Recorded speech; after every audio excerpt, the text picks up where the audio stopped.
Bien cher Joe Crypto, les infos crypto pour ceux qui ont pas le temps. Bon les gars, aujourd'hui je vais vous parler d'une date très importante que je surveille de très très près puisqu'elle pourrait potentiellement être la date du retournement de marché et le début du bear market. Mais tout d'abord, on fait la revue comme d'habitude. Donc le BTC il est à 46 800 $ et le reste de la map c'est assez mitigé. Il y a du rouge, il y a du vert.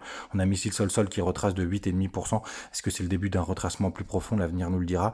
Et DOT plus 10%. Sinon le reste, comme je vous disais, c'est assez mitigé. Quand on va sur le 4 heures du Bitcoin, pourquoi le 4 heures? Parce que je trouve que c'est celui qui est le plus parlant. Vous voyez, on est complètement à plat.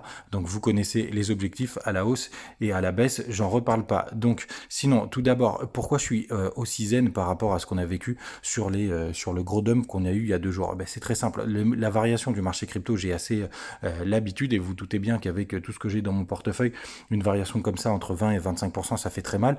Mais le mouvement qu'on a eu correspondait vraiment à des liquidations et la preuve en est, c'est vraiment cet article qui est assez intéressant, cette info, c'est que la troisième plus grosse wave de Bitcoin en a profité pour recharger. Donc ces variations, c'est classique, on en aura d'autres encore.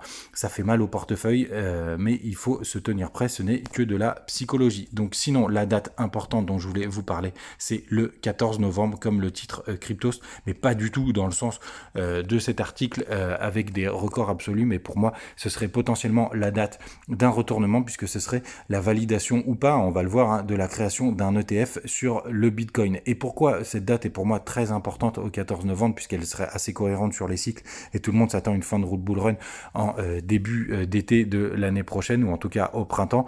Et là, ça pourrait piéger tout le monde. Et surtout, pour rappel, le gros dump qu'on a connu au mois d'avril, ça a été au moment où Coinbase a été listé en bourse. Il a eu l'IPO en bourse et ça a fait complètement l'effet inverse que tout le monde attendait, c'est-à-dire que ça continue de pump. Ça a été le moment où il y a eu le retournement de marché, où justement les whales ont pu décharger leur Bitcoin pour les vendre à tous ceux qui rentraient sur le marché. Donc c'est pour ça que je garde cette date. Je vais la croiser évidemment avec plein d'indicateurs comme le Rainbow que vous connaissez et d'autres analyses chartisme.